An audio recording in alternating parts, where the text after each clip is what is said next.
เตือนทุกๆสถานที่ในการปฏิบัติธรรมมาแหละเตือนทุกๆคนที่ได้มีโอกาสเข้าไปปฏิบัติธรรมค้นหาตัวเองในแต่ทุกๆสถานที่บ่แม่นว่าเฉพาะที่แห่งนี้คือเฮามีโอกาสได้เข้าไปอยู่ในสถานที่ในการปฏิบัติแล้วคือต้องน้อมเข้ามาเบิ่งตนเองบ่แม่นว่าเข้าไปแล้ว2 เดือน3 เดือนเริ่มมีความคุ้นเคยกับสถานที่แล้วก็วางตัวเป็นหัวหน้าวางตัวเป็นผู้รู้วางตัวเป็นคนที่แนะนำผู้นั้นผู้นี้กับคนใหม่ชักจูงพวกคนอื่นที่เขามาใหม่มาเป็นพรรคพวกแล้วก็เริ่มนินทาจับผิดผู้อื่นนี่คือเตือนทุกคนทุกสถานที่ที่เขาไปได้มีโอกาสเข้าไปอยู่ณสถานที่ปฏิบัติธรรมมองได้กระช่างล้วนแล้วเพิ่นตะสอนให้เฮาเบิ่งเจ้าของเองละความเห็นแค่ละความเห็นส่วนตัวละความคิดเห็นละความเห็นแก่ตัวพร้อมละความอิจฉาริษยานั่นแหละนั่นแหละ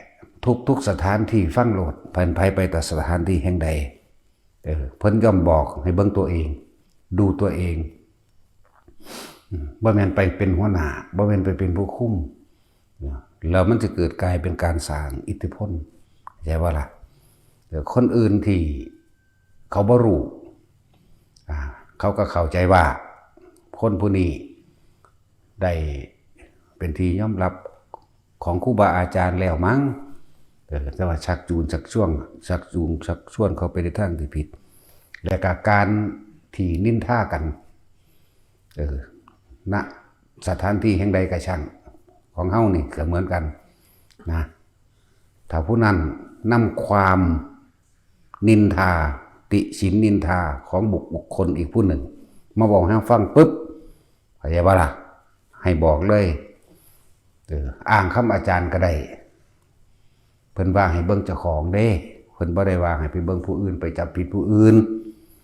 เพิ่นบอกให้มาละความเห็นของเจ้าของว่าความเห็นของเจ้าของถูกเข้าใจบ่ล่ะบ่แม่นว่าเจ้าคิดถูกอยู่ผู้เดียวผู้อื่นผิดเบิดแล้วก็จะไปนำเรื่องนินทากาวตูใส่ร้ายคนนั้นคนนี้ไผกระทางที่อยู่นี่หูยินแล้วหูจักแล้วเข้าใจบ่ล่ะหูจักแล้วว่าหลวงพ่อสั่งแบบนี้บอกแบบนี้สอนแบบนี้ถ้ามีผู้ใดผู้หนึ่งเอาความนินทาซึ่งกันและกันไปบอกให้กันฟังให้เตือนกันทันทีเข้าใจว่าหลวงพ่อว่าให้เบิ่งเจ้าของเด้บ่ได้ให้ไปเบิ่งผู้อื่นเว้าแล้วก็เสยไปโลดอยากว่าแล้วก็แล้วไป แม่นที่พอใจหรือบ่พอใจก็เบิ่งเหตุแห่งความยึดมั่นถือมั่นของเจ้าของคือเด้พอใจผู้หนึ่งบ่พอใจอีกผู้หนึ่งแล้วเอาความของคนที่บ่พอใจอีกผู้หนึ่งมาเว้าเพื่อให้เห็นดีเห็นงามเห็นด้วยกับตัวเองเข้าใจบ่ล่ะเลยเกิดกลายเป็นความแตกแยกสามัคคีในหมู่คณะจากว่าล่ะเวลาออกไปแล้วบ่ได้เว้าเด้อีนั่นบักนี่วัดหลวงพ่อนั่นวัดหลวงพ่อเว้าตัวใหญ่มันพี่เด้อยากว่าล่ะแต่ว่าความเสียจริงๆคือเจ้าของเองได้เสียในสุดท้ายแล้วก็อยู่บ่ได้แอบอ้างหลวงพ่อว่าแอบอ้างว่าหลวงพ่อเว้าหลวงพ่อบอกจังซี่แล้วก็เอาความคิดเห็นของเจ้าของมาเป็นใหญ่เพื่อสิดึงคนอื่นมาเป็นพรรคพวกเรียกว่าได้เกิดกลายเป็นมีอิทธิพลนะนี่คือความเห็นผิดนี่คือความบ่ละเด้นะอยากว่าว่าเมื่อเฮาเข้ามาแล้วเฮาก็เข้ามาเบิ่งตัวเองละความเห็นตัวเองละความเห็นแก่ตัวละความอิจฉาริษยาแห่งตนต้องถามตัวเองพร้อมพวกเจ้ามาหยังกูมาหยังนอนี่กูมาหยังนอนี่เด้ที่ถามอยู่เลยพวกเจ้าพากันมาหยังฟังเข้าใจบ่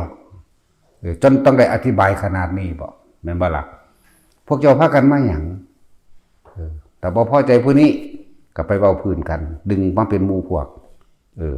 รังเกียจกันได้บัดนี้บ่ฟังได้หลวงพ่อว่าให้รักกันดุจดั่งแขนขาอวัยวะเดียวกันเข้าใจบ่ล่ะบ่ฟังเลยต่างคนต่างเกิดมาทุกข์มายากมา มาหาสถานที่ที่จะปฏิบัติตัวเองเพื่อให้พ้นออกจากความยึดมั่นถือมั่นเพื่อจะพ้นออกจากความเวียนว่ายแต่เกิดเพื่อให้พ้นออกจากทุกข์อกหักผิดหวังมากๆแหละกับทางโลกเหมือนว่าล่ะจนถิ่มครอบครัวมากจนหลายๆอย่างมากที่คือมาหยังนี่มาแสวงหาหยังนี่มาแสวงหาความจริงของตนเองมาแสวงหาความพ้นทุกข์ของตนเองกลับมาเพิ่มทุกข์อีกเหมือนว่าล่ะเหมือนกันกับว่าตัดความผูกพันมาจากทางบ้านแต่ว่ามาสร้างความผูกพันมาอยู่ในนี่ก็มีเด้อย่างเช่นที่บอกอธิบายไว้เลี้ยงหมาเลี้ยงแมวบัดคนทางบ้านกันทีมได้กันมาผูกสัมพันธ์ใหม่กับหมากับแมวนั่นบ่ล่ะจังสิก็ตีเทียบเอานั่นละเว้ยก็เทียบเอาต่อยอดเอานะทุกคนที่เดินทางไปณสถานที่ใดก็ช่างที่เข้าใจว่าตัวเองไปปฏิบัติธรรมนั่นบ่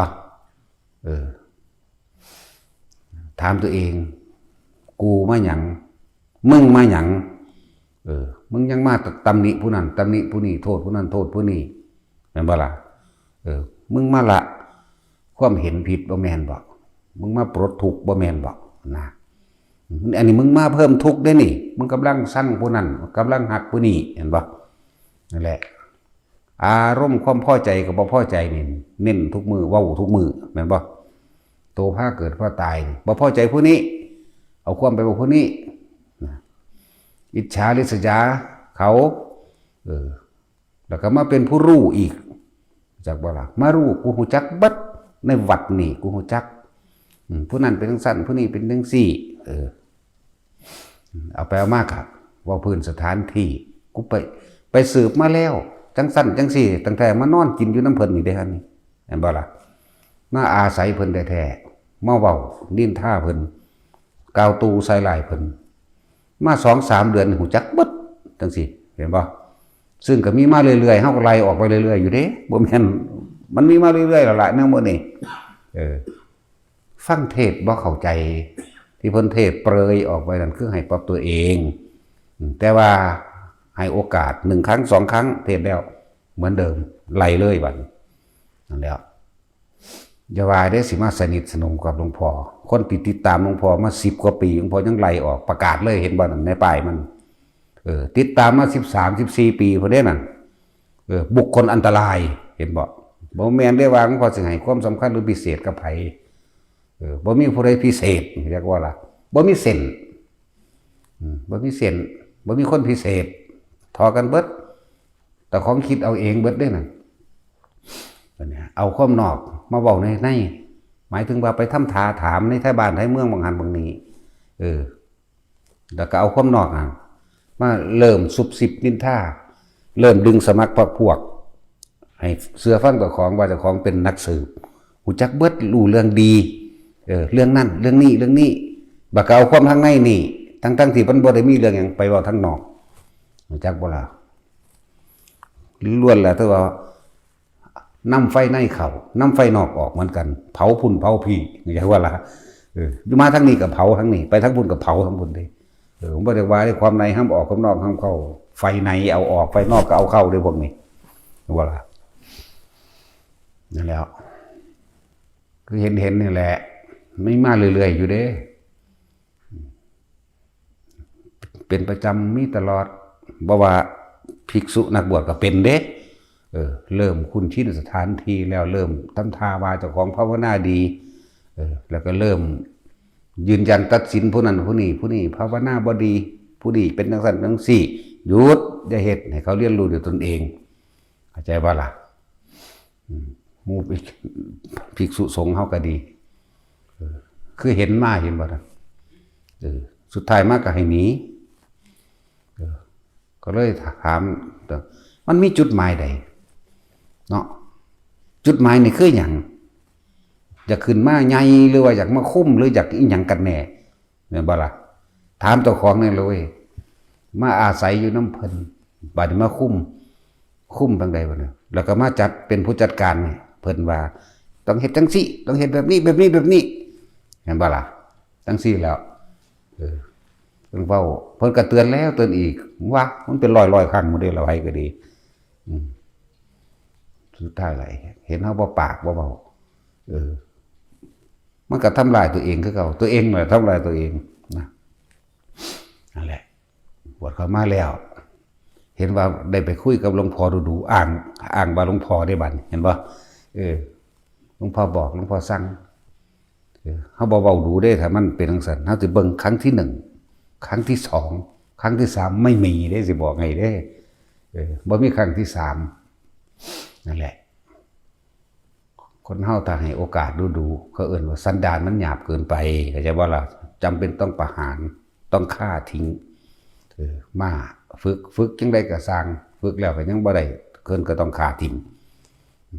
ในที่นี้หมายถึงบ่สอนขับออกรู้จักบ่ล่ะนั่นแหละพระก็คือกันบ่ทันได้แม่นพระดอกเดี๋ยวว่าหมู่ภิกษุสงฆ์เฮาบ่ใส่คำว่าพระง่ายปานใดเด้นอกจากเจตนาว่าเพื่อให้เกิดความเข้าใจง่ายซื่อเด้มีแต่ภิกษุทั้งหลายเท่านั้นเด้หมู่ภิกษุสงฆ์เท่านี้เด้นั่นแหละว่าเข้าหาหลวงพ่อดูด้วยความคุ้นชินจังซั่นจังซี่ก็เอามาอ้างตัวบัดน่ะอ้างว่าหลวงพ่อบอกหลวงพ่อสั่งจังซั่นจังซี่เฮ็ดแนวหลวงพ่อบอกหลวงพ่อสั่งไว้จะเฮ็ดเด้อก็เฮ็ดก็ฝืนเห็นบ่ล่ะก็ยังแนวหลวงพ่อบอกน่ะมันคือบ่เฮ็ดตามคำสั่งก่อนเดินจงกรมอยู่ซ่องๆคือเบิดมื้อเบิดคืนกูหังมักก็ยังเว้าอยู่จะไปคุ้มกันทำงานจะไปเว้าให้กันจะไปว่าให้กันให้เขาเรียนรู้ด้วยตัวเขาเองฟังผู้เดียวเข้าใจบ่ล่ะผู้เดียวเว้าอยู่นี่ดิสัตว์เทศอยู่นี่ดิสัตว์แม่นบ่คือบ่ฟังเพิ่นไปฟังผู้อื่นเฮ็ดหยังก็ยังบอกอยู่เตือนครั้งที่1ก็บ่ฟังครั้งที่2ก็บ่ฟังครั้งที่3ก็ไปเลยจังซั่นแหละมีอยู่เด้มันบ่ได้น้อยเด้ติดตามมาเท่านั้นปีเท่านี้มีแต่แอบอ้างโอ้ยนั่นแหละจังว่าจะมาสร้างอิทธิพลในนี่มันบ่เข้าใจดอกคำว่าอิทธิพลอย่ามาเป็นผู้จัดการอย่ามาถือไม้บรรทัดบัตรผู้อื่นอย่ามาเป็นผู้จัดการเห็นว่าซั่นถามเจ้าของนี่จุดหมายใดที่เอาความในวัดนี่ไปบอกทางนอกเอาทางนอกมาบอกในวัดจุดหมายนี่คือหยังอยากอันให้หลวงพ่อเฮ็ดจังได๋หรืออยากไล่หลวงพ่อหนีแล้วเขามาอยู่แทนบ่อยากตรวจสอบอันนั้นอยากตรวจสอบอันนี้เป็นจังซี่แหมเอาเงินไปใส่อันนั้นเงินไปใส่อีกนี่จังซี่แหมเอากูก็เงิดหลายก็ยังบอกอยู่ตัวแต่จะฮู้จักไปตั้งสำนักเอาเองไปเฮ็ดเอาเองมันบ่ล่ะนั่นแหละบ่ว่าคนบ่ว่าพวกบวชเนาะแม่นอีหยังหนอคือมาอยากหาจังซั่นจังซี่แท้นะอยากหาเรื่องนะนั่นแหละตัวอย่างมันมีอยู่เด้เขาเจ้าเรียกว่าลงพรหมท่านนั่นสำหรับเรื่องของพระพุทธเจ้ากับภาชนะภาชนะนี่พอตบวชเข้ามาแล้วพระโมคคัลลาภาษาลิบุตรหรือพระอานนท์ไผกสร้างบอกสอนนี่บ่เอาอยากว่าข่อยตัวเป็นผู้พาพระพุทธเจ้ามาบวชข่อยตัวเป็นผู้พาเพิ่นมาอ้างแต่จังซี่เด้อย่ามาบอกเจ้าขี้เจ้าอยู่ไสเจ้าคือบ่พาเพิ่นมาบวชเอาอยู่เรื่อยนั่นแหละหลังจากนั้นพระพุทธเจ้าปรินิพพานเพิ่นสั่งเด็ดขาดไว้จงลงพรหมท่านแก่ชนะห้ามลุกลับห้ามคุยนำแล้วก็บ่ให้ทำสังฆกรรมรวมโหอยู่บ่ได้เด้นั่นเรียกว่าล่ะนั่นแหละเกิดความร้อนใหม่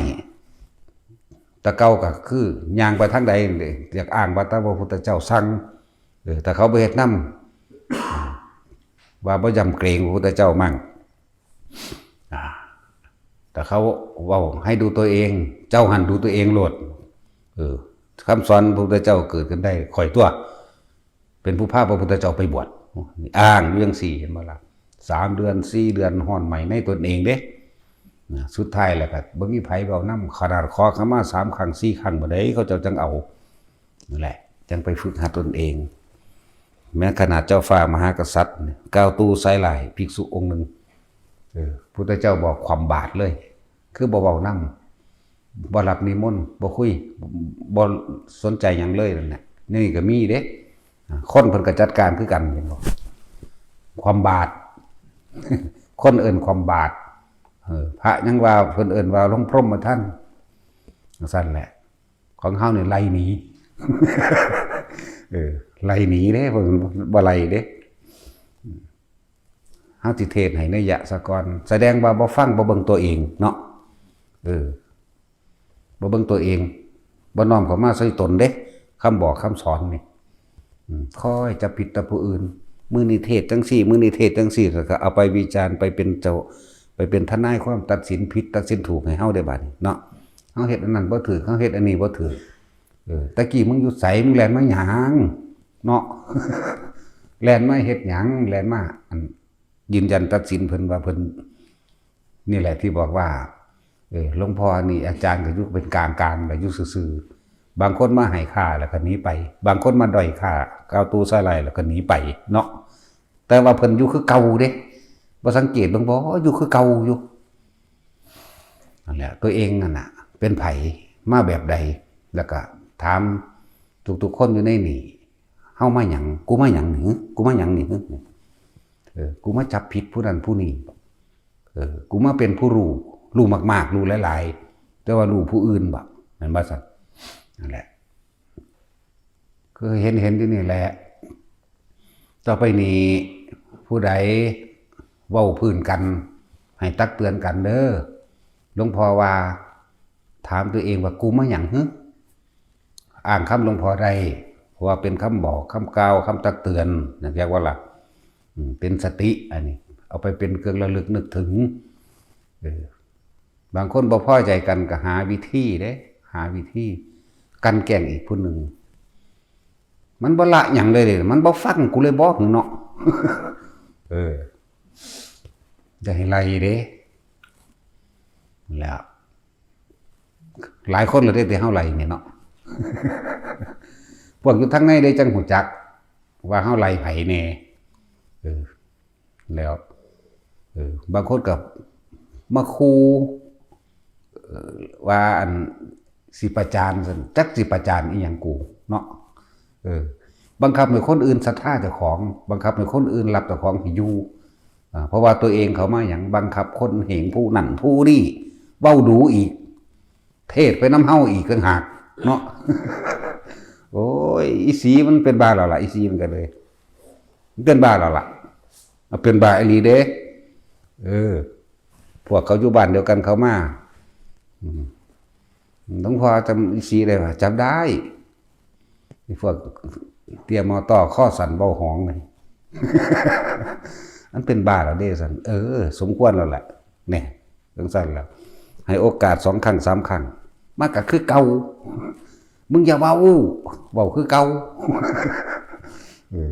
นั่นแล้วเจอว่าบอกให้ไปซ่าหมู่เขาบ่เอามึงแล้วนะมันก็ขึ้นอยู่กับหมู่พวกเห็นบ่นี่บ่ซั่นสิว่าความสามัคคีเด้อ ความสามัคคีนะแต่ความสามัคคีนะครับพังทุกอย่างแต่สามัคคีได้ก็ชนะทุกอย่างคือกันเด้อนั่นแหละถึงบอกย้ำบอกกันโลดอยู่ในนี่แหละเฮาก็จำไว้นำแน่ว่ากูมาหยังเมื่อใดโอกาสเขามาแล้วมาหยังนี่มาเฮ็ดหยังมาเป็นหัวหน้าหมู่บ่มาอยากบอกอยากสอนหมู่บ่เห็นบ่จังซั่นตัวอยากคุมหมู่บ่นี่แหละให้มาละความคิดเห็นของเจ้าของเองว่าผิดว่าถูกให้มันละอารมณ์ความรู้สึกของเจ้าของเองในความพอใจหรือบ่พอใจให้มันละให้มันรู้ความคิดเจ้าของว่าตัวเองกำลังเป็นทุกข์กับเรื่องใดอยู่ในนี่มันมีผู้ใดมาเอาความร่ำความรวยอยู่ในนี่มันบ่มีผู้ใดมาจุดหมายคือหยังเห็นบ่ล่ะจุดหมายที่เดินทางเข้ามานี่เพื่อเรียนรู้หลักธรรมข้อวัดปฏิบัติแห่งตนเด้บ่แม่นข้อวัดปฏิบัติผู้อื่นเด้บ่แม่นเอาไปปฏิบัติผู้อื่นปฏิวัติผู้อื่นให้เขาฟังความเจ้าของเด้อนั่นแหละเวลาผู้ใดเว้าพื้นกันเศร้าอย่าเว้าหลวดบอกกันหลวดหลวงพ่อว่าให้เบิ่งเจ้าของเห็นว่าซั่นให้ดูตัวเองอยู่หม้องสถานที่ใดเพิ่นก็เว้านั่นนี่เบิดแต่ว่าเฮาจะอธิบายลึกละเอียดกว่าเก่าอีกว่าถ้ามีคนผู้ใดผู้หนึ่ง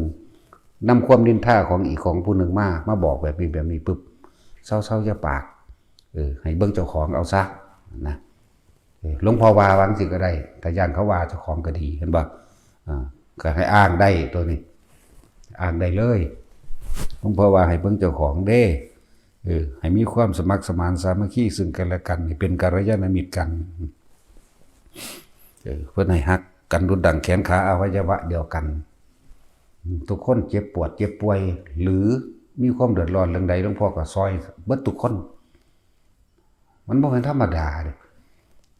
การที่มาเฮ็ดหรือเอาใจใส่ขนาดนั้นเพียงแต่ว่าบอกมันบ่ล่ะบอกแต่มีความเดือดร้อนจำเป็นก็เบิ่งอยู่นี่ล่ะเว้ยอิหยังก็ดีเนาะก็บ่แม่นว่าสิฟ้าวเฮ็ดนำไปสู่คนดอกเบิ่งเหตุผลนั่นนี่นะเว้ยนั่นแหละสอนให้คนมีความสมัครสมานสามัคคีกันให้ฮักกันดุจดั่งแขนขาอวัยวะเดียวกันก็ยังเว้าดูอยู่ถ้าเรารักตัวเองจริงๆแล้วล่ะก็เราจะไม่ทำร้ายใครเลยเราจะไม่อิจฉาใครเลยเราจะบอกกล่าวเราจะตักเตือนจากบ่คนที่บอกกล่าวตักเตือนเป็นดุจดั่งว่าเป็นผู้ชี้ขุมทรัพย์ให้เข้าใจว่าล่ะคนไปแสวงหาทรัพย์สมบัติต่างๆเช่นไปขุดทองบ่แต่มีอีกผู้หนึ่ง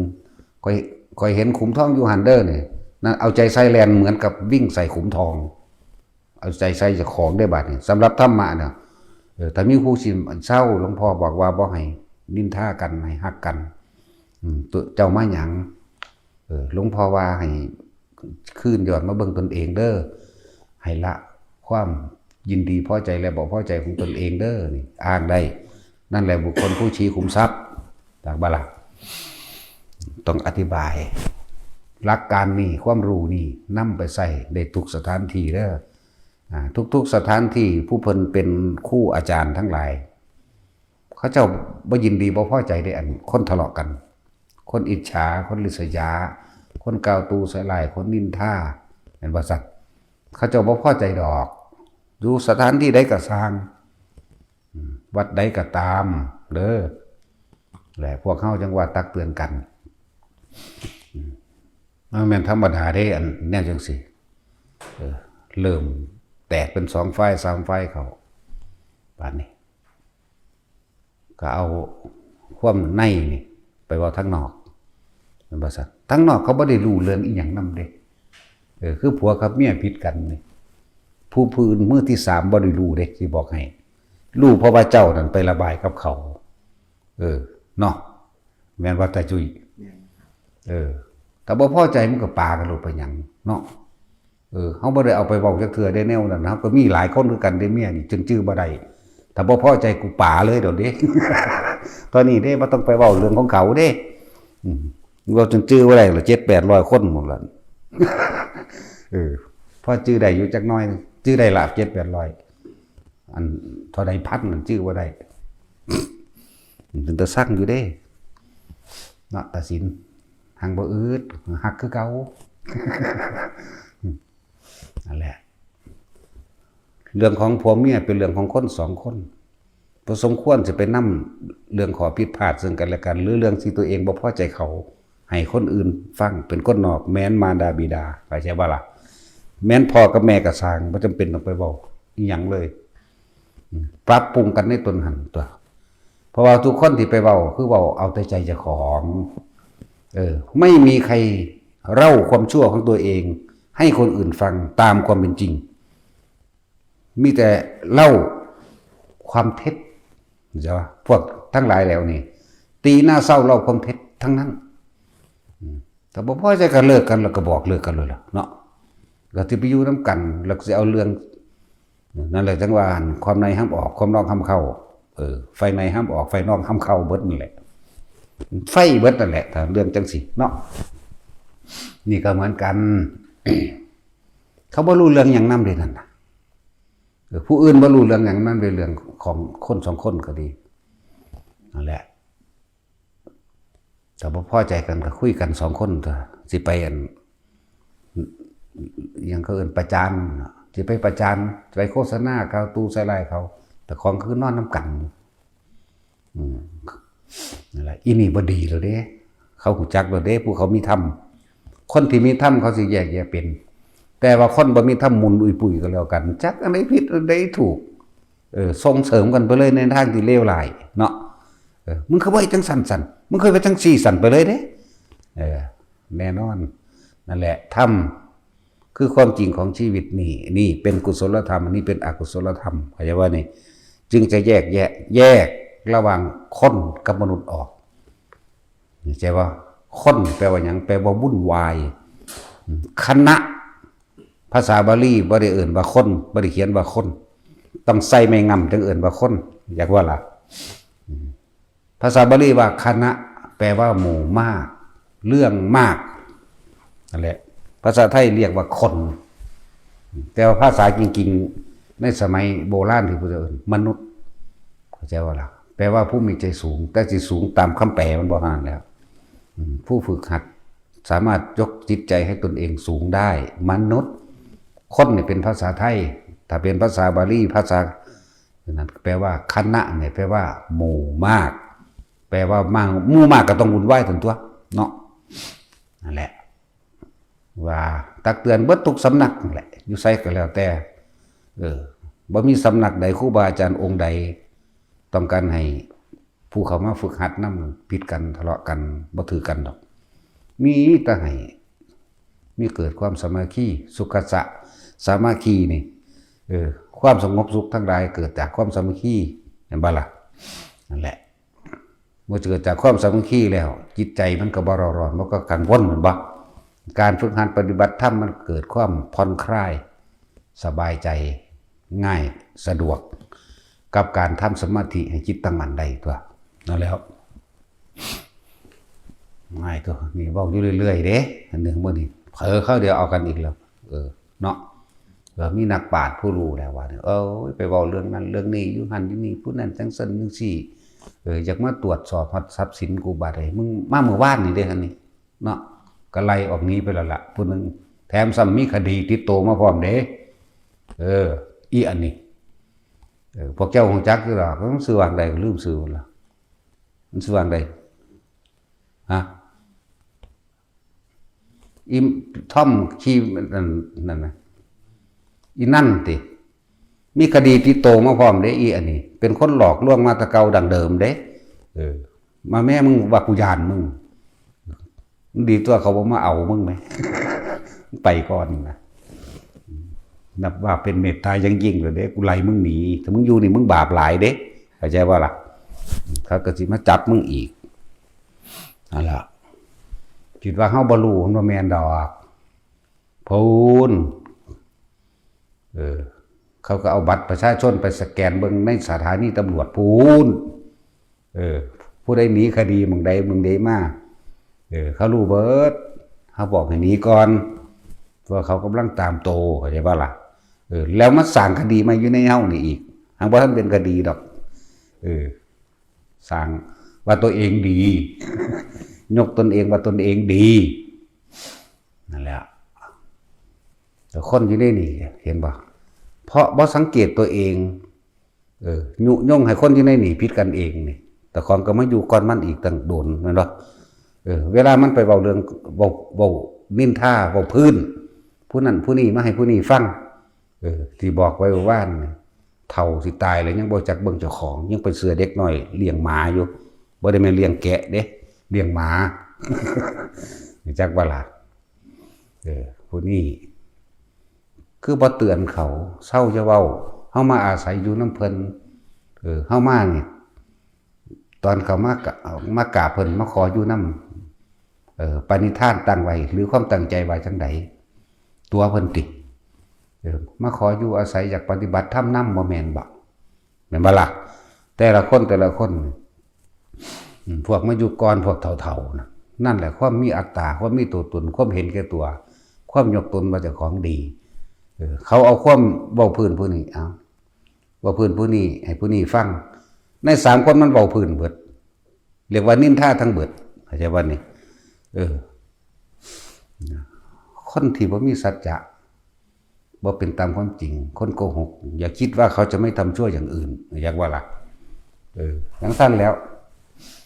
หมู่ภิกษุสงฆ์ก่อนสิบวชนี่ก็เหมือนกันเฮาตรวจสอบประวัติเบิดได้ล่ะ ก็เก่าคดีมันก็มีแต่ว่ามันพ้นแล้วเขาขอโอกาสขอแก้ตัวเขาก็ให้โอกาสให้แก้ตัวเห็นบ่ล่ะนี่แหละก็จังบอกแล้วว่าผู้ใดสิบวชทั้งสี่ก็มาโลดแต่ว่าอย่าเอาคดีมานำเด้อบางที่มันมีหลายเคสเด้เขาไปจับเอาในโบสถ์อยากบ่ล่ะเขาจับเอาในโบสถ์เลยเด้ทั้งสั้นแล้ว บางคนมาบ่อยากเปิดเผยตัวเอง เอามันมีคดีมาอย่างเหมือนว่าสัตว์บ่เปิดเผยตัวเองบ่ได้เขาให้เปิดเผยอยู่แล้วก็เขาถ่ายรูปลงอันนี้อยู่แล้วนะลงโซเชียลอยู่แล้วนั่นนะโอ้บอกฝรั่งก็เป็นบันโซเชียลว่าสันตัดสิน บอกฝรั่งก็เป็นกุบาทนี่มาแล้วเขาแช่เขาเชื่อยังอยู่แล้วเนี่ยจะมาปิดบังตนเองเห็นอย่างต้องบริสุทธิ์ใจมาตัวบริสุทธิ์ใจในการเข้าหาหมู่คณะบริสุทธิ์ใจในการมาหาเพิ่นมีความประสงค์อยากบวชเขาก็บอกอยู่นี่แหละว่าผมเป็นคนเลวผมอยากเป็นคนดีให้โอกาสผมได้บ่ได้คดีผมก็พ้นเบิดแล้วเนี่ยเขาก็บอกอยู่นี่ล่ะเขาก็ไปตรวจเบิ่งกับอีหลีเก่าคดีจังสั้นแล้วนั่นแหละหลายคนก็มีอยู่นะเอาเพิ่นแค่ยา2 เม็ดจังสี่ก็มีบางคนจกชิงวิ่งเล่าก็มีปล้นก็มีจังสั้นแหละแต่เขาก็ให้โอกาสแต่ว่าตัวเองจะให้โอกาสตัวเองหรือไม่ก็ยังเว้าอยู่สถานที่นี่เป็นสถานที่ฝึกตนสร้างคนให้เป็นพระเด้เห็นปะฝึกตนสร้างคนให้เป็นพระให้เป็นผู้เสียสละคำว่าพระทั้งสั้นให้ละความเห็นแก่ตัวให้เสียสละเพื่อผู้อื่นที่ถามอยู่เรื่อยๆแต่พวกเจ้าเกิดมาเคยเห็นอีหยังให้ผู้อื่นโดยบ่หวังสิ่งใดตอบแทนจะบอกเคยมีบ่ถามเจ้าของเบิ่งคักๆเด้อพวกเจ้าเคยเป็นมนุษย์จักเทื่ออยู่บ่หรือเป็นแต่มนุษย์เนาะมนุษย์คือเดรัจฉานหาอยู่หากินงมงามที่เจ้าของบ่ได้สนใจว่าไฟสิทุกข์ยากลำบากพอฉกชิงวิ่งเล่าเอาก็เอาพอลักก็ลักพอโกหกให้ผู้อื่นเสียชีวิตและทรัพย์สินก็เฮ็ดม่อมเมา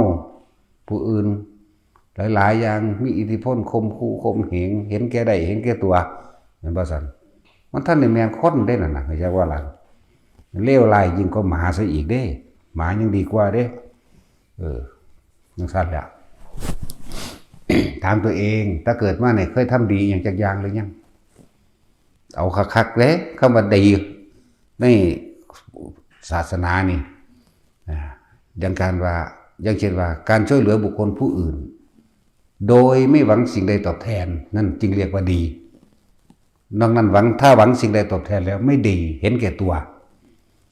เพราะเอาของน้อยไปแลกของมากยกตัวอย่างเช่นการให้ทานใส่ซอง100อยากได้เงินล้านเอา100ไปแลกล้านสาธุผู้ขาถูกลอตเตอรี่แจ็คพอต80 ล้าน90 ล้าน1,000 ล้านนั่นบ่ทั้งสั้นแล้วนั่นแหละมันบ่ได้เอิ้นว่าทำบุญนั่นแหละบ่ได้เอิ้นว่าทำบุญด้วยอันถ้าไปเฮ็ดจังซั่นแล้วเอาของน้อยไปแลกของมากด้วยความเห็นแก่ตัวถ้าได้แล้วสิเอาเงินไปหยังมันเห็นบ่ล่ะจังซั่นแล้วกินเหล้าเมายาก็มีเอาไปจ้างคนฆ่ากันก็มีแล้วหลายอย่างอยู่เด้อนี่แต่ขนาดมาทำบุญทำทานในพุทธศาสนาในศาสนาแท้ๆนี่ก็ยังขอไหมสิไปสายยังกับซอยผู้อื่นโดยตะกี้เฮาบ่เคยเข้าวัดเขาว่าเคยฟังธรรมเด้อขนาดเอาเงินให้พ่อแม่หานั่นหานี่พ่อแม่กินมันยังทวงบุญคุณเลยแม่บ่ล่ะต้องยอมรับตนเองด้วยว่าตนเองเป็นบ่ขนาดนั้นเด้แล้วพ่อแม่บางคนก็บ่ทวงบางคนก็ทวงคือกันอุ้มท้องมา9 เดือน10 เดือนคือกันนั่นแหละเนาะ จริงๆแบบนี้ก็มีเด้นั่นแหละอันนี้เว้าเรื่องเฉพาะผู้เป็นลูกบางคนก็ทวงบุญคุณพ่อแม่เด้นั่นแล้ว ว่าเจ้าของได้เลี้ยงลูกมากกับเบิ่งเอาเสื้อว่าเขาจะหากินเป็นเนาะตัวเองก็เหมือนกันเด้อจักปีมัน10 ปี20 ปีพุ่นเด้นะต้องหากินเป็นนั่นแหละพวกนี่ละคุณส่วนมากก็คือว่าเฮ็ดน้อยๆแล้วก็พูดมากๆเนาะทำน้อยแต่พูดมากพวกนี้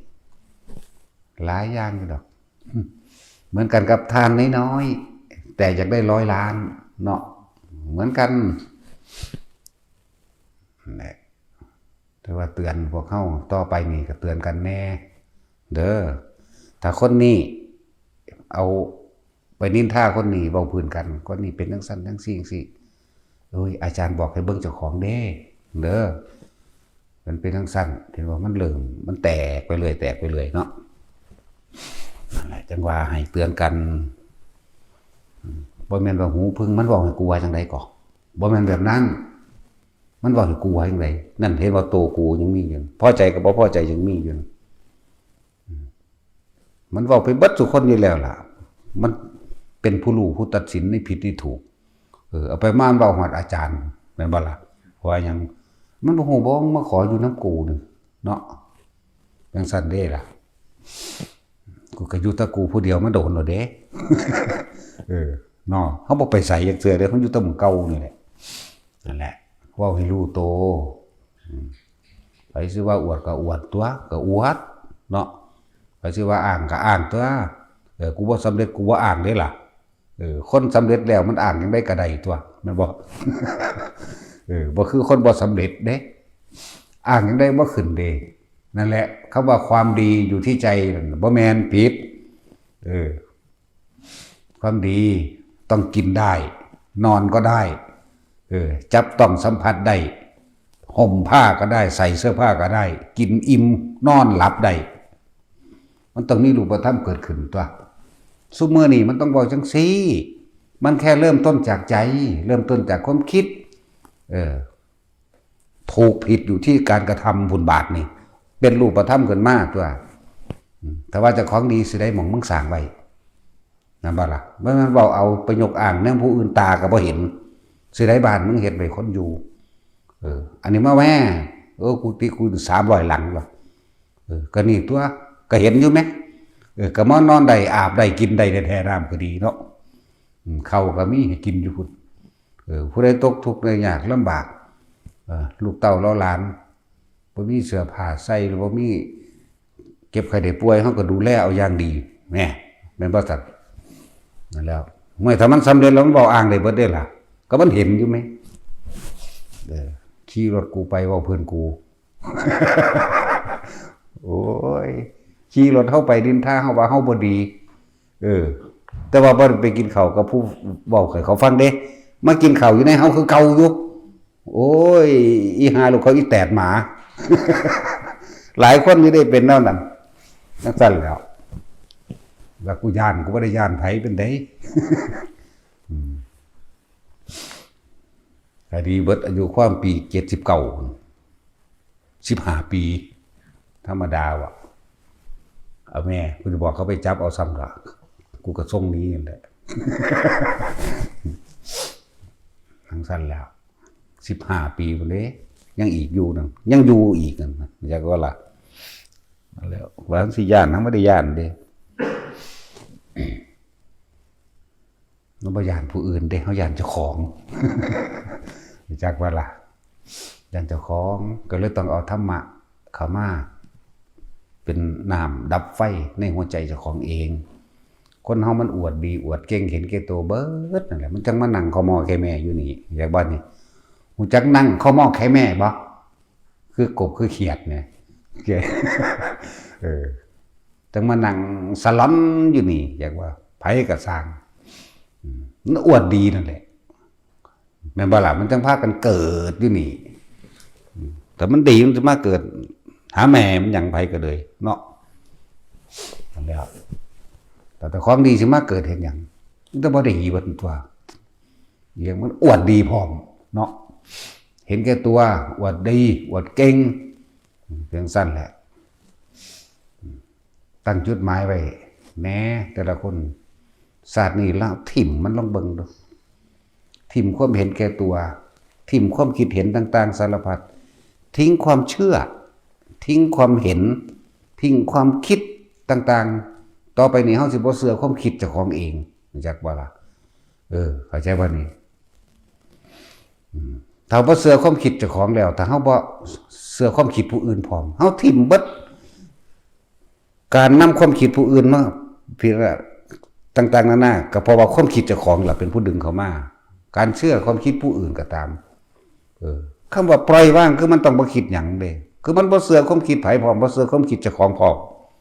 มันก็ว่างความเห็นใดๆทั้งปวงบ่มีผิดบ่มีถูกบ่มีบุญบ่มีบาปนั่นบ่ซั่นมันซั่นตัว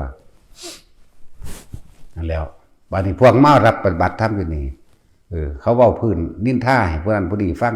นินทาผู้อื่นฟังคิดจะบ่เขาสิบ่เอาเรื่องของเจ้าของไปนินทาให้ผู้อื่นฟังเหมือนกัน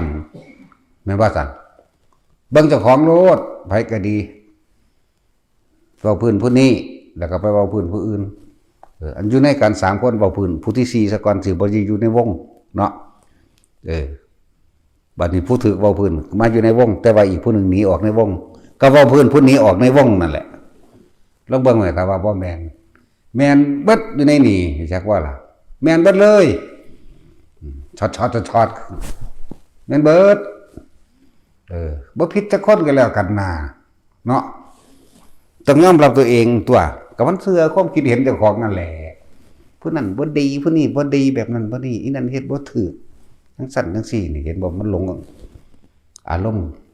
พอใจและบ่พอใจของเจ้าของเด้ล่ะถ้าเขายอมพอใจเด้เนาะถ้าเขาด่าบ่พอใจเด้เป็นหยังเอาความคิดเจ้าของนั่นแหละเชื่อความคิดเจ้าของนั่นแหละเอาความคิดเจ้าของเป็นไงเชื่อความคิดตัวเองเป็นไงจากการได้ยินได้ฟังได้รู้ได้เห็นเมื่อได้รู้ได้เห็นก็ยืนยันตัดสินผิดถูกในเมื่อผิดเจ้าก็ไปเกิดกับสิ่งที่เจ้ายึดมั่นถือมั่นว่าผิดในเมื่อยึดมั่นถือมั่นว่าถูกเจ้าก็ไปเกิดกับสิ่งที่ว่าถูกจิตเจ้ามีที่ตั้งทั้งหมดจากบ่ล่ะตั้งไปแล้วในพบเป็นดั่งพื้นนาย่อมจิตมีที่ตั้งตรงไหนในบุคคลนั้นที่ผิดที่ถูกในเรื่องนั้นที่ผิดที่ถูกพวกน่ะลองเบิ่งแม่ว่าถ้าว่างปราศจากความคิดพุ่นแล้วจังสิรู้ได้แนวมันแต่ว่าพอให้ฟังพ่อให้ข้อคิดนัยยะเรียกว่าข้อคิดแต่ว่าเฮาบ่สรุปเด้ผิดหรือถูกพวกเจ้าสิเป็นผู้ว่างหรือบ่ว่างก็สร้างเด้นั่นบ่ล่ะนั่นแหละฟังไว้จำไว้ผู้อยู่ก่อนก็ดีเวลาผู้ใดเป็นนั่นนี่มาคือเว้านิทานบอกหลวงพ่อว่าให้เบิ่งเจ้าของเด้อตัวเว้าอย่างนิ่มนวลจากบ่ล่ะตราบใดที่เฮายังเชื่อความคิดเห็นของเฮาอยู่นั่นน่ะเฮาก็ยังเวียนว่ายแต่เกิดกับความคิดเฮาเองเด้อก็บอกจังซี่ก็ได้มันแต่ของว่างบ่ได้ก็บอกกันเพื่อความสามัคคีนั่นแหละให้มันเกิดความสามัคคีในนี่มันก็อยู่นำกันง่ายตัวเนาะถ้ามันผิดกันแล้วมันอยู่นำกันยากเลยนั่นบ่ล่ะครับที่อยู่ได้เด้เนาะแต่ครับแค้นใจนี่อยู่ยากความบ่พอใจนั่นแหละครับแค้นใจก็เลยครับที่อยู่ได้ครับแค้นใจอยู่ยากสั่นใจตุกตักอยู่ยังๆกูเถิดนะมาทำไมมานั่งนั่นน่ะพี่บ้าหัวซะสั่นหัว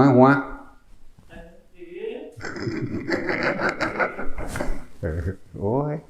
นี่พี่บ้าอยู่ตัวเดียวเพราะได้ด่านั่นแหละให้เตือนตัวเองบอกเจ้าของเองอย่านำความของผู้นั้นผู้นี้ไปซ้อซับเพิ่นเฮ็ดจังได๋ก็สร้างมันปิดบังบ่ได้ดอกมันก็เปิดเผยคือเขาหั่นล่ะเนาะนั่นแหละทุกๆคนแม่นผู้สิเดินทางเข้ามาใหม่ก็ตามเด้อไถ่ถามเจ้าของกูมาหยังเรามาทำอะไรที่นี่เรามาทำอะไรอยู่ที่นี่หนอผู้อยู่เก่าก็เหมือนกัน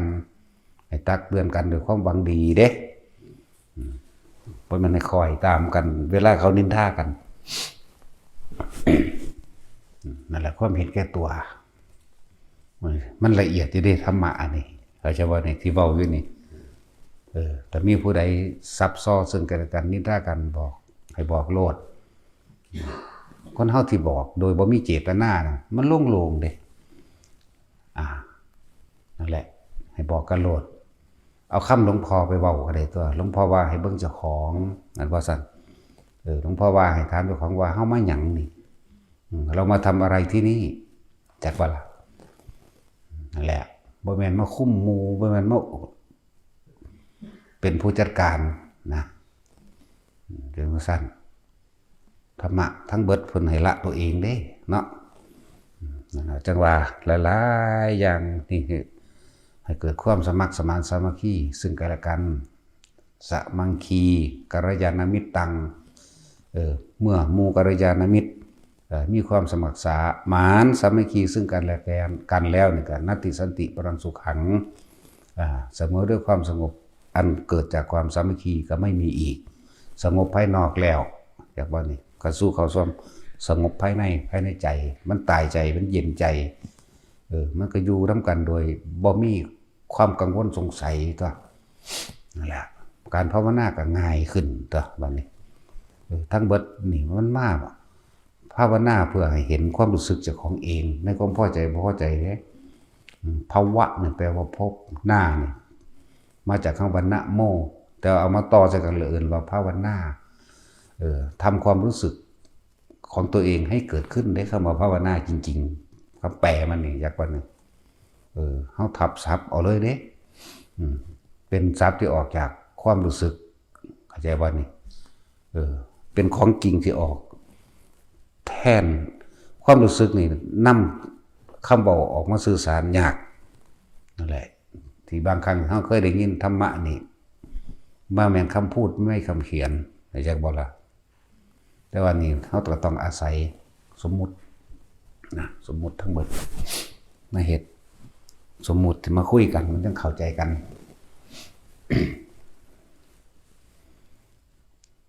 นะจะตอกย้ำซ้ำเติมเข้าไปอีกเวลาเห็นคนนินทากันกับเตือนกันเด้อเตือนกันแล้วก็คน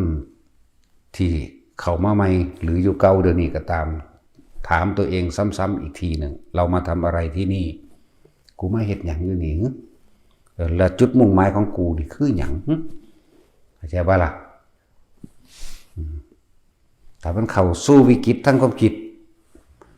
คำพูดของคนอื่นจักทำอะไรเราไม่ได้เลยถ้าเราไม่นำมาคิดเบิ่งดูเพิ่นให้การจัดความคิดเจ้าของเด้ถึงขั้นวิกฤตมันก็ดีเข้าใจป่ะนี่คำพูดของคนอื่นจักทำอะไรเราไม่ได้เลยหากเราไม่นำเข้ามาคิดแปลว่ากำจัดความคิดเจ้าของเด่นนี่เรียกว่าล่ะนี่แหละไผสิเว้าว่าจังได๋ก็สร้างได้บาดนี่คือวิกฤตหลังจากตักเตือนกันบ่ฟังแล้วก็นี่อยู่กับลมหายใจมันก็ตัดความคิดเองดอกเฮ็ดไปนะฝึกไปทุกคนเกิดมานี่ตายเบิดแน่เขามีความตายเป็นจุดหมายของกายอันนี้อยู่ไหม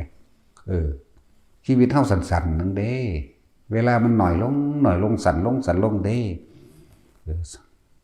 ยังคิดว่าแต่ความสิบ่ตายมื้ออื่นมื้อฮื้อเนี่ยมันบ่แม่นเด้ให้เฮาเป็นคนมีชีวิตอยู่เพียงแค่วันเดียวแม้ในวันนี้ขณะนี้เท่านั้นเด้มันบ่ล่ะจะคิดว่ามื้ออื่นมันยาวถามตนเองเราเคยทำอะไรไว้ให้กับโลกเข้าใจบ่นี่จุดหมายเฮาอยู่ไสศาสตร์นี้จักสิเป็นศาสตร์สุดท้ายบ่เป็นเพียงคือบ่ติตั้งจุดหมายไว้แล้วทิ่มลืมจุดหมายอยากว่าศาสตร์นี้กูต้องบ่ต้องกลับมาเกิดอีกละให้มันเป็นศาสตร์สุดท้ายให้มันได้นิพพานให้มันเป็นอรหันต์แล้วก็ลืมไปแล้วอยู่ในปัจจุบันจุดหมายมันไว้แล้วก็อยู่ในปัจจุบันนั่นแหละสร้างเหตุในปัจจุบันให้ดีที่สุดนะแต่ให้ระลึกอีกอย่างหนึ่งความดีกับความเลวบ้ามันเหลียวเห็นหรือยังเดี๋ยวนี้ไปก็เลยเนาะอย่าคิดได้ว่าจะของดี ต้องเอาถ้ำเขาจับเอาถ้ำเขาเทียบเอาถ้ำแว่นส่องถ้ำคือเอาถ้ำมาเทียบเจ้าของมาตรวจเจ้าของเองที่ว่าตักเตือนนี่เรื่อยๆมันสิยังกระดอแต่สูภาษาเกิดมาหากินซ้ำตายสู้สิใหญ่ไปใส่เดี๋ยวนี้สู้สิรวยไปใส่เดี๋ยวนี้ เออสู้อยากยิ่งใหญ่มีอิทธิพลไปใส่ยิ่งใหญ่มีอิทธิพลสู้ก็บ่มีอิทธิพลเหนือความเจ็บความปวดความป่วยและความตายได้ดอกนาทำกรรมชั่วอันใดไว้มันก็ได้รับผลของกรรมชั่วอันนั้นคือเขาอย่าคิดว่าสิหนีพ้นหน้าเพียงแต่เวลามันท่านได้ถึงนั่นบ่ล่ะแต่ทำความดีกับนี้บ่พ้นความดีคือกันก็ได้รับกรรมดีนั่นเองแล้วภาษาเกิดมาหากินซ้ำตายจะไปเงิดนะผู้ใดสิมีธรรมรสักไงไหมสิ่งที่มีคุณค่ายิ่งกว่าชีวิตของเฮาเองธรรมะความจริงนี่อนิจจังทุกขังอนัตตาอริยสัจสี่นี่คือทุกข์เพราะว่ายึดกายทุกข์เพราะว่ายึดความคิดเห็นของเจ้าของยึดความคิดเห็นเจ้าของนี่ยึดรูปกับนามในตนเห็นบ่นี่ทุกข์มัน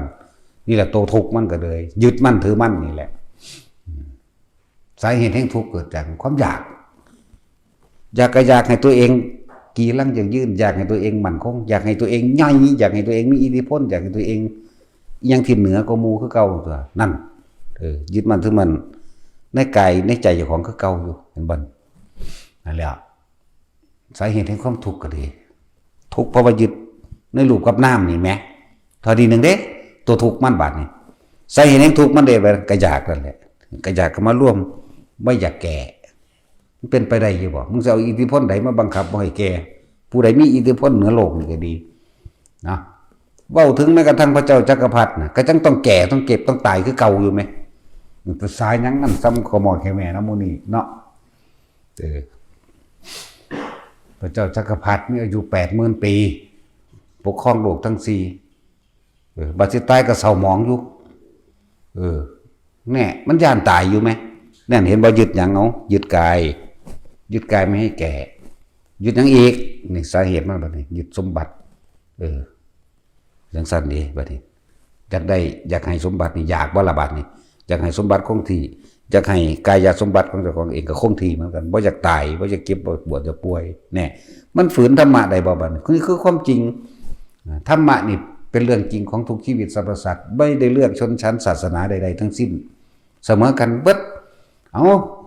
ศาสนาอื่นๆที่ว่ามีศาสนาเกิดแล้วที่จะไม่แก่ไม่เจ็บไม่ตายมันมีจะคนบ่เดี๋ยวนี้แน่มันหนีบ่พ้นความจริงมั้ยเกิดแล้วแก่เก็บตายด้วยกันทั้งหมดทั้งสิ้นป่วยเหมือนกันมีความรักมีความปรารถนาสุขเหมือนกันเกลียดทุกข์เหมือนกันเนาะจังซั่นแล้วเกลียดทุกข์เหมือนกันบ่มีผู้ใดมักทุกข์ดอกนั่นแหละซึ่งบอกว่าสิ่งที่มีคุณค่ายิ่งกว่าตัวเฮาเองยิ่งกว่าชีวิตเฮาเองยิ่งกว่าความคิดของเฮาเองคือธรรมะคือความจริงนี่เองนั่นแล้วอย่าไปเว้าหยังกับผู้มันบ่รู้จักธรรมะธรรมโมเนาะทำเมาทีเดียวนี่เนาะอย่าทำเมาแล้วเมาทำเด้พวกเจ้าตัวเองปฏิบัติดีว่าเข้าใจว่าตัวเองคนหลงคนเมาหลงทำเมาทำเด้อเข้าใจว่าตัวเองปฏิบัติดีตามรูปแบบตามนั้นตามนี้แบบนี้นี่เมื่อไปเห็นคนอื่นทำผิดเกิดความบ่พอใจไปยืนยันตัดสินว่าเขาผิดเขาถูกว่าเขาบ่ดีอาจารย์ว่านั่นเชื่อความคิดตัวเองนั่นแหละหลงทำเมาทำเห็นบ่นี่หลงเด่นทั้งสั้นแหละเหมือนกันกับคนที่เขามาบวชเนี่ยเขาบ่ทันได้รู้ก็จะพึ่งไปว่าไม่ใช่ว่าล่ะจะพึ่งไปยืนยันตัดสินว่าผิดว่าถูกเด้แต่เฮาเดี๋ยวนี้เฮายังบ่ยืนยันตัดสินผู้ใดผิดผู้ใดถูกเด้ให้ข้อคิดให้เนยยะให้ความคิดให้ความเห็นซื่อๆเด้จะเชื่อหรือไม่เชื่อก็เรื่องของท่านแม้แต่ความเชื่อเขายังบ่ให้เชื่อเบิ่งดูว่าธรรมดาป่ะเขาไปเห็นจริงปฏิบัติจริงเขาไปถึงตรงนั้นแล้วจะเชื่อหรือไม่เชื่อก็ช่างอีกบ่ได้ช่างแล้วเรื่องของเจ้าเด้นั่นแหละ ผู้ใดยังไปหายืนยันตัดสินในนั้นนี่อยู่นั่นชื่อความคิดเชื่อความคิดเจ้าของเองที่ไปสรุปความเห็นไว้แล้วว่าผิดว่าถูกว่าบุญว่าบาปเข้าใจบ่ล่ะนั่นแล้วก็ยังว่าให้ละความคิดจะว่าให้โอกาสกัน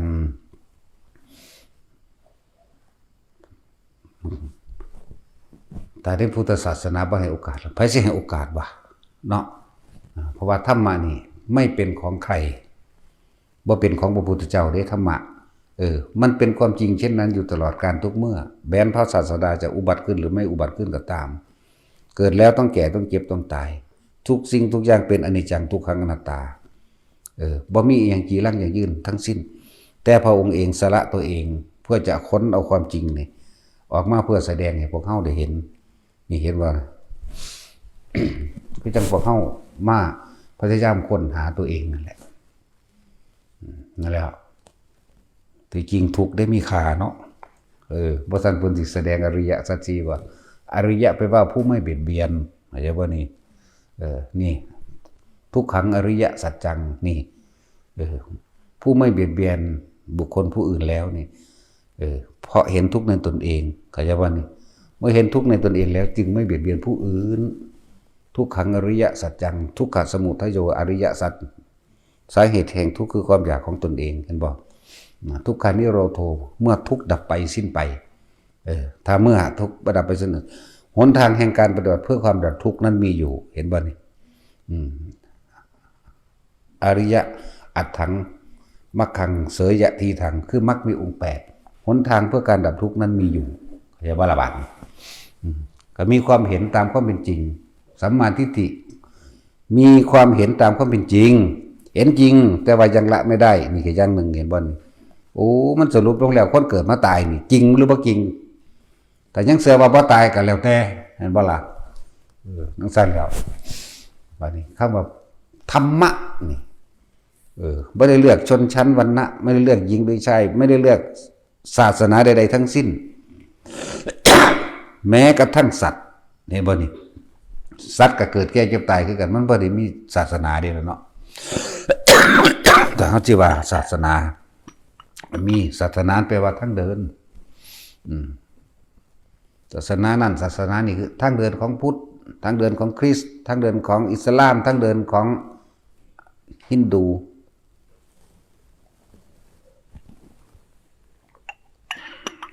ทางเดินของเขาเชื่อพระเจ้าเชื่อสิ่งศักดิ์สิทธิ์ขอร้องนั่นบ่ล่ะศาสนาของพุทธแปลว่าหยังรู้ตามความเป็นจริงเด้ พุทธธรรมนั่นแหละเป็น หนทางของผู้รู้ตามความเป็นจริงเด้นั่นแหละหนทางแห่งความดับทุกข์ทางนั้นมีอยู่ หนักมีองค์8แต่เขามีความเห็นตามความเป็นจริงได้แล้วแม้นจิตบ้านละได้กระสร้างแต่นี่นั่นแหละเริ่มต้นแห่งการก้าวย่างจากว่าละเขาเริ่มรู้ทางมันแล้วเหลือแต่การเดินทางจากวันสัมมาทิฏฐิรู้ตามความเป็นจริงสัมมาสังกัปโปคิดเห็นตามความเป็นจริงในขณะที่ตาหูจมูกลิ้นกายกระทบสัมผัสในขณะปัจจุบันและเอิ้นว่าดำริมันแปลมาว่าดำริชอบคนมันบ่ฉลาดวันนั้นหรอกเนาะมันก็คิดเอาแต่นี้มันพอใจอย่างเด้ผิดหรือถูกเป็นไปแต่กุศลหรืออกุศลบ่รู้เด้ ดำริชอบนะหัวกูก็เอาตามกูมักแล้วเนาะบ่ได้คือเด้กับกุศลธรรมกับอกุศลธรรมเว้าร่วมกันว่าธรรมคำเดียวซื่อๆเด้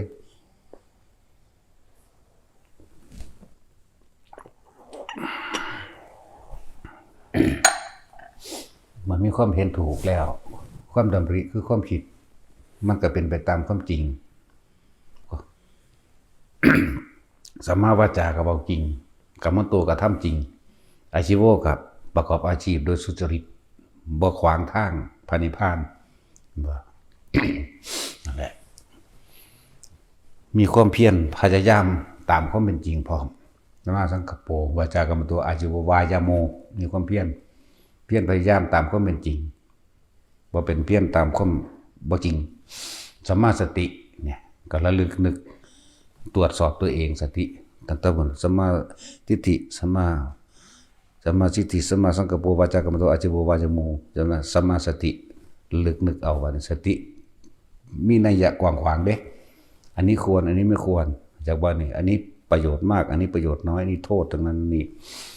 จากผลข้างเคียงทั้งเบิดมันก็จังเป็นสมาธิใดก็จังเป็นจิตตั้งมั่น นั่นแหละ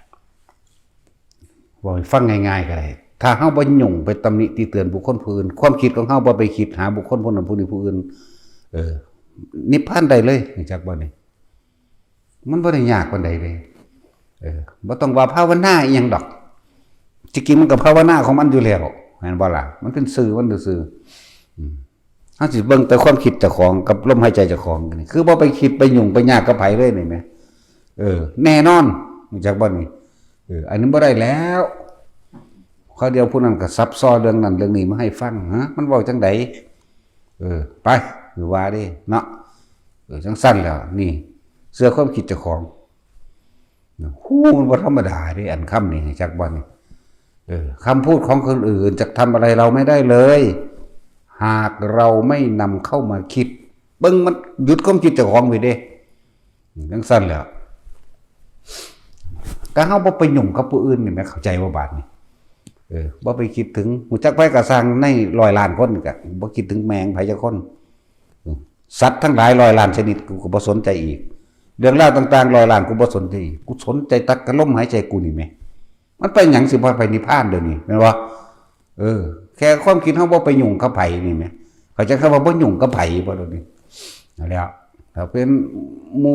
พระภิกษุบิณฑบาตมันพอได้อยู่สิกินก็อยู่แต่เจ้าของนั่นแหละเขาถามเองมากก็ตอบมันนั่นก็จบไปบ่ต่อความคิดเลยว่านี่บ่แสดงความเห็นนะ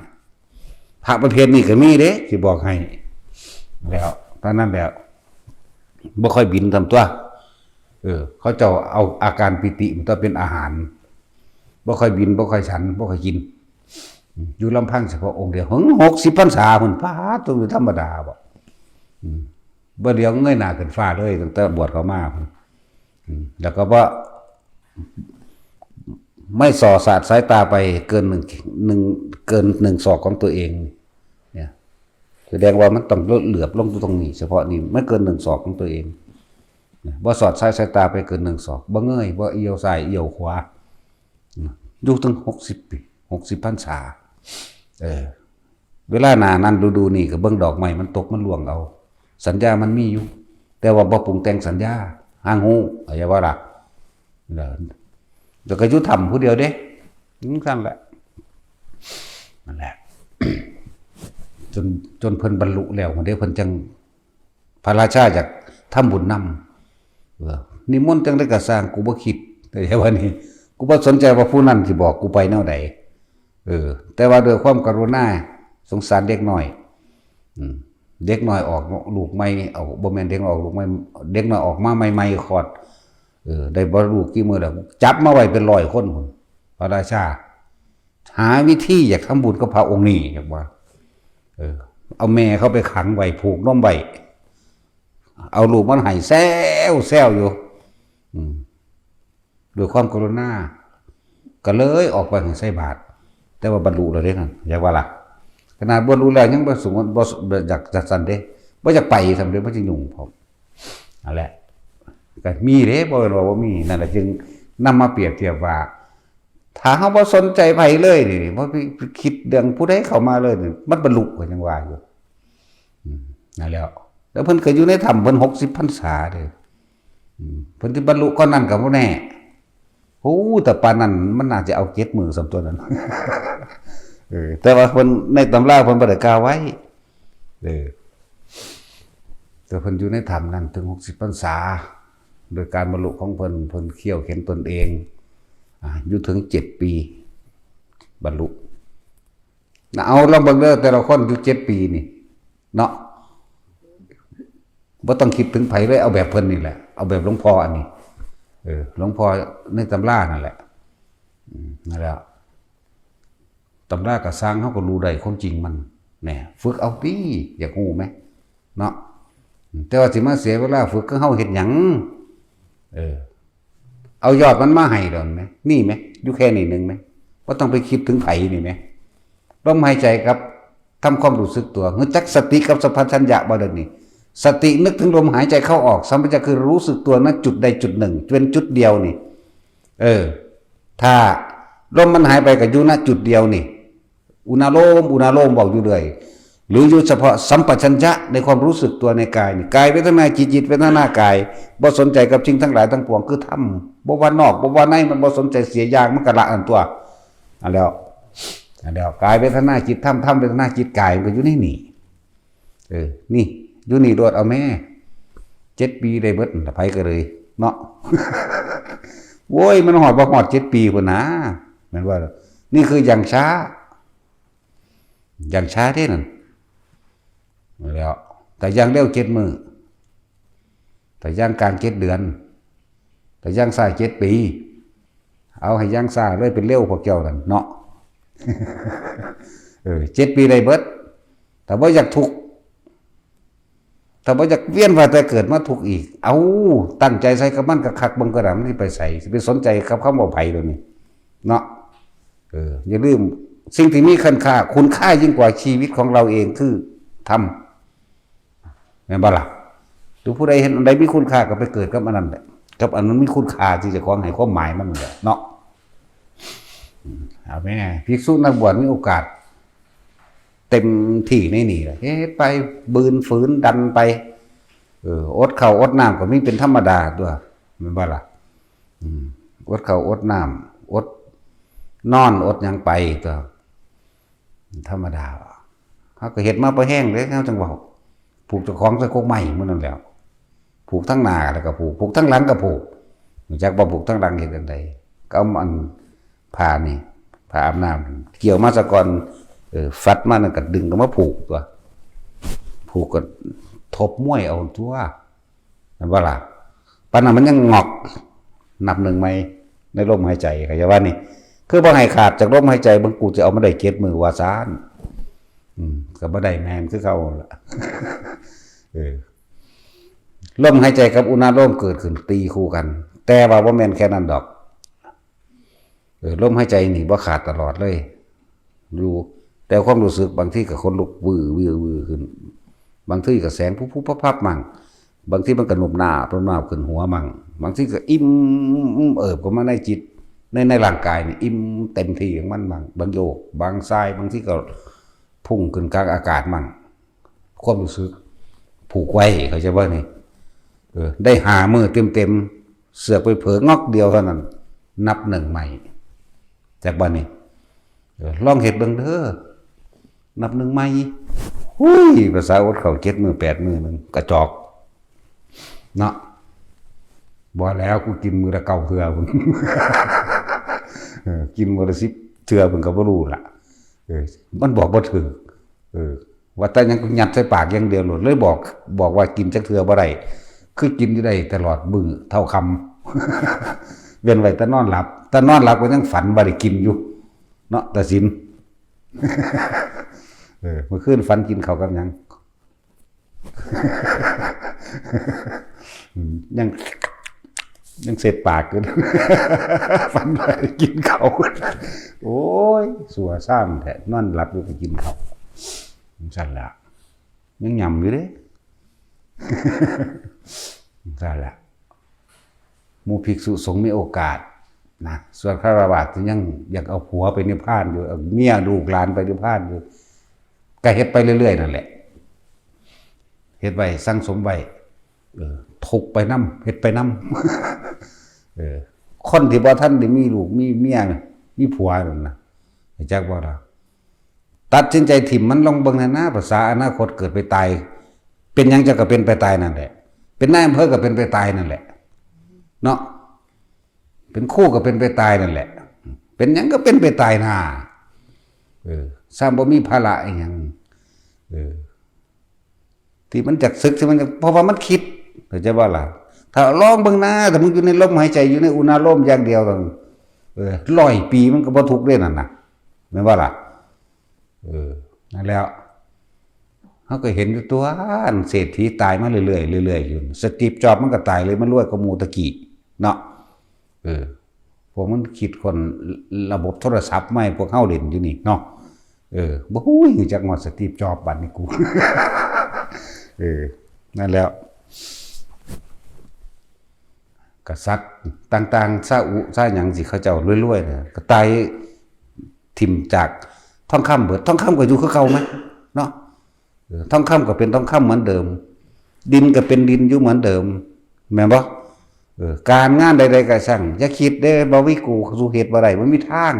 ก็เฮ็ดดีๆก็สู่พุ่นเนาะงานก็ดำเนินไปเหมือนเดิมดินอยู่เหมือนเดิม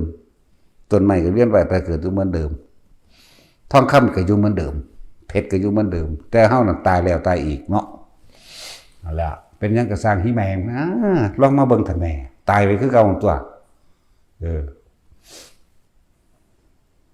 มันบ่เกิดขึ้นดอกแต่เฮาบ่ไปคิดถึงมันนั่นน่ะเรื่องใดก็ตามเห็นบ่ผู้สาวก็บ่งามแม่นบ่ซั่น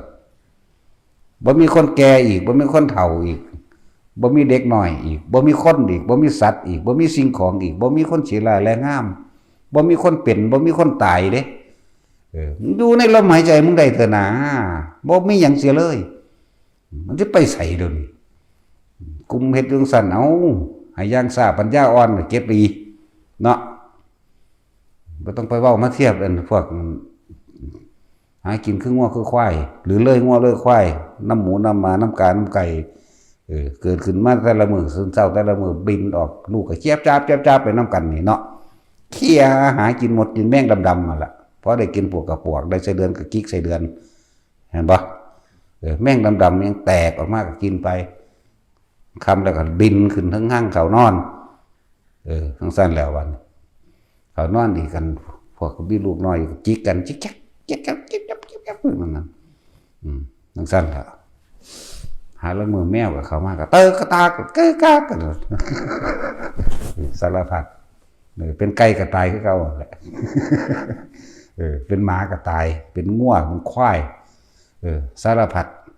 เป็นปลาฉลามเป็นปลาว่านตายเบิดภาษาคนเป็นหยังมันสิบ่ตายเดี๋ยวนี้ตายหิแมงเบิดละใบก็เลยหิเงิดน้ำหน้านั่นแหละ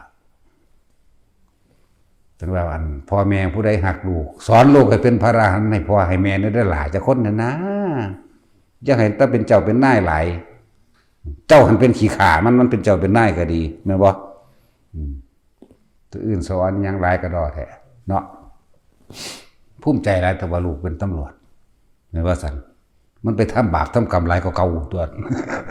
พวกเจ้าก็มีกรรมเกี่ยวกันสมรู้ร่วมคิดไปนำกันเกิดเวียนว่ายตายเกิดไปนำกัน